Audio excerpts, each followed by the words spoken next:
So, welcome to Beauty of Colors podcast, Derek. It's great to have you on the show. Thank you for having me.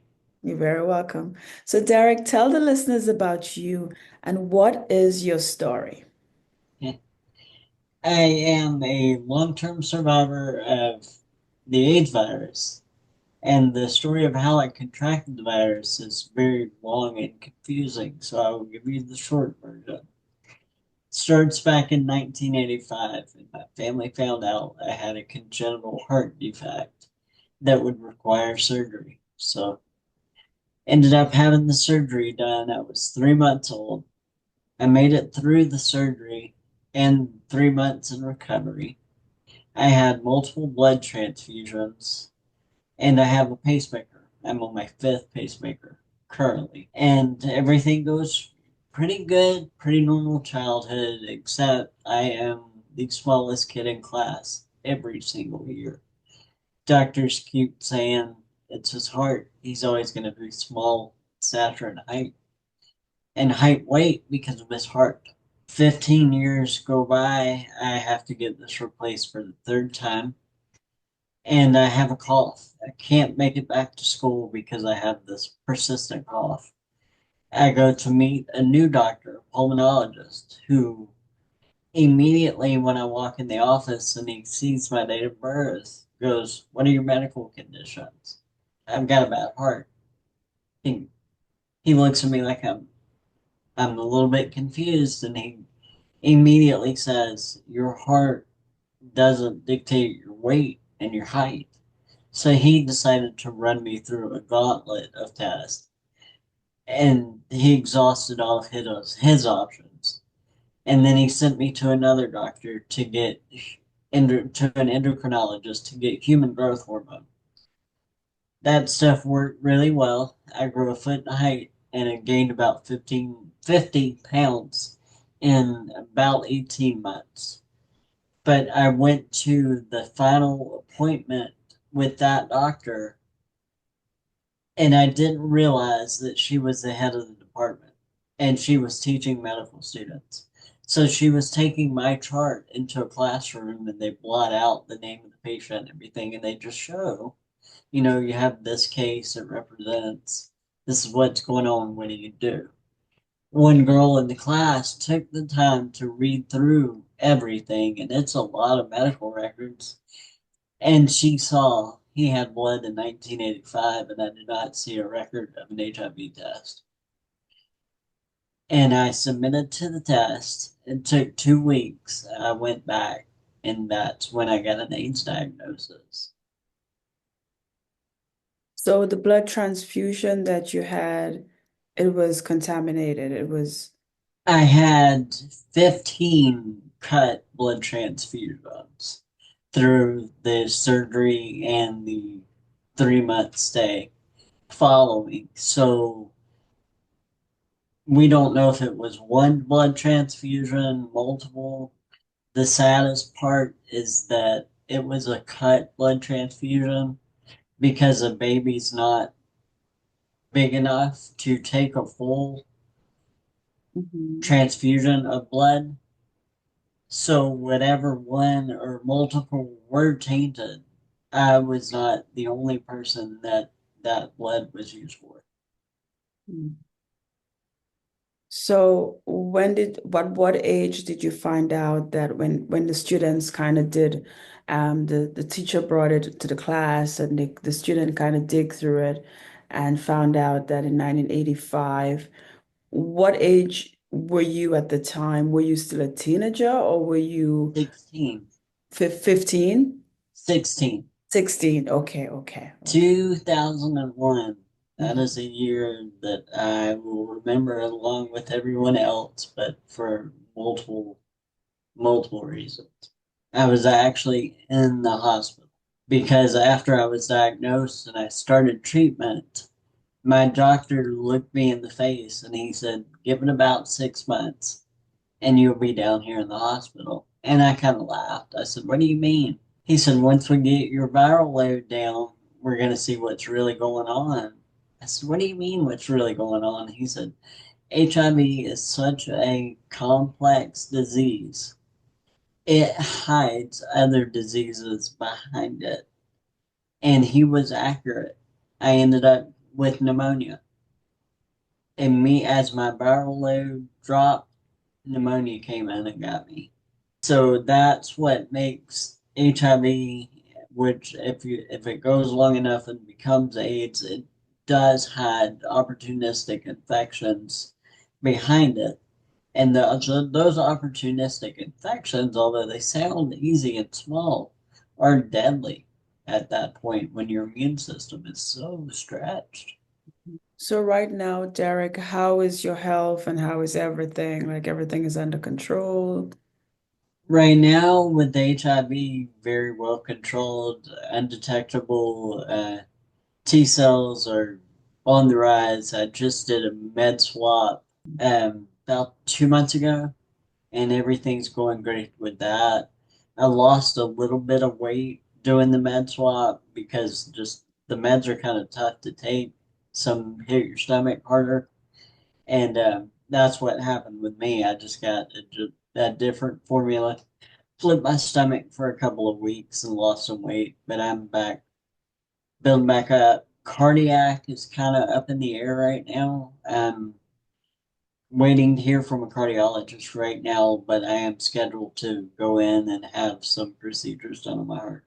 So Derek, what is the toy drive, and t what does it tell the world? The toy drive I started was mainly a pet project, and it was just an idea for years.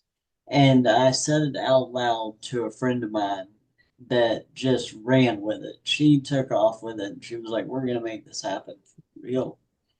And I was very intimidated on the first one. I was like, I don't know if this will. But the idea behind it was I know what it's like to be that kid and the impact of a gift, especially a surprise gift. I mean, it's not much of a surprise around the holidays, around Christmas, but um, that can completely change not only for the patient, but the entire family. That helps everybody.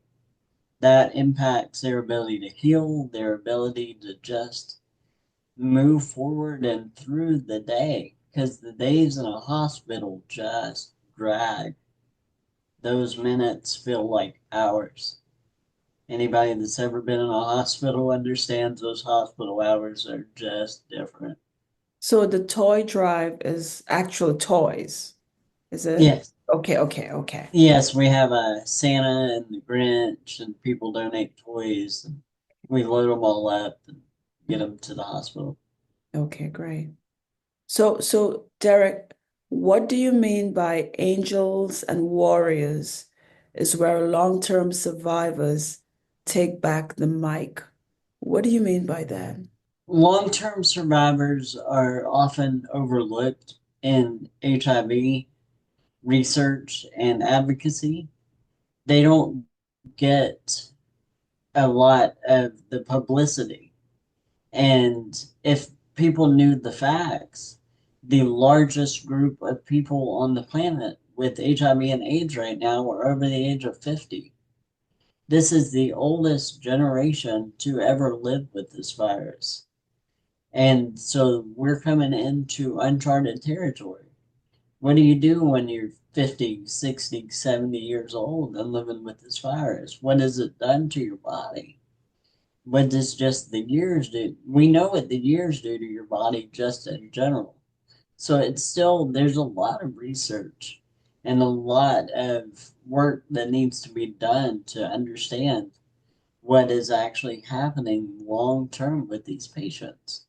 So with the angels and warriors, what does that signify? Angels and warriors. What?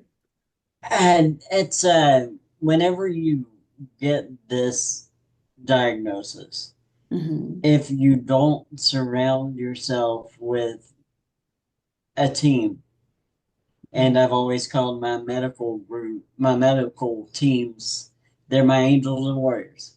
That's what they are. Hmm. So Family and friends fall in the same category.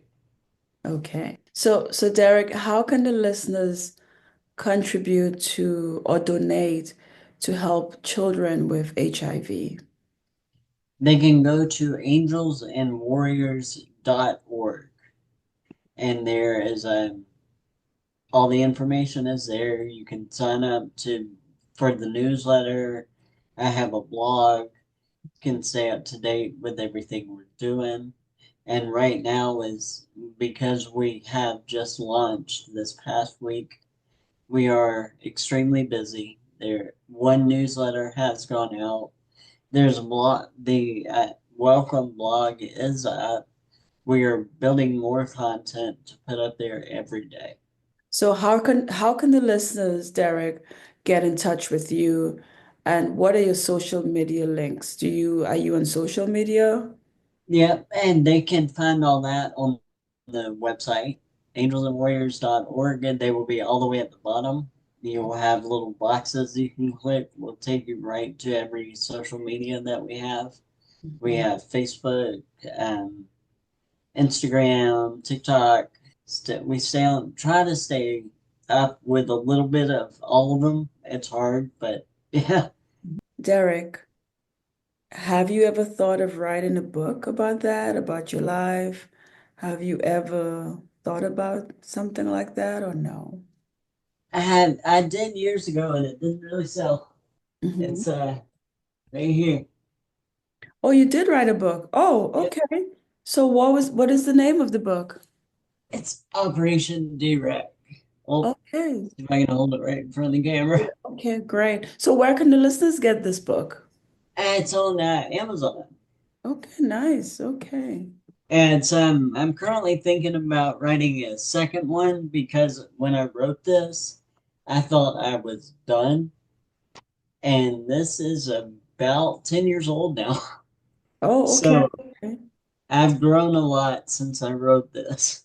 Okay, nice. And I need to definitely update this. Nice. Wow. So what is the book about? Is it about just from the beginning, from your life as a baby, or what is the book Yeah, about? Is it yeah, it just goes through the story of what happened to me and what all, has happened. I'm not sure where I ended actually to Mhm. remember. So is it only on Amazon or is it on other platforms like other book places like Barnes Uh, and Nobles? Hmm. Let me see. It gets picked up by different outlets and stores all the time. Hmm. So Hmm. let me. The easiest place to find it's gonna be Amazon. Amazon, okay. Yeah, I know Amazon will have it. I know Walmart carried it for a little while. I know or Barnes and Noble did for a moment. Hmm. There's always different companies that grab different books for Yeah. short runs. Wow. So Derek, do you have any last words for the listeners on how to fight back and how not to give up? One I always go to, and it's really I'm kind of embarrassed by it, but it's true at least for me. It was in I think it's Rocky 6 Hmm. where he meets his grown son. He goes to his grown son. And his grown son does this whole spiel about how hard it is to be his son and live in its shadow. Hmm. And he tells him this thing about nothing will hit harder than life. And the moment you realize that is the moment you realize what are you going to do? And so I always leave people with that. Like, yeah, we've been hit, but do you hit back?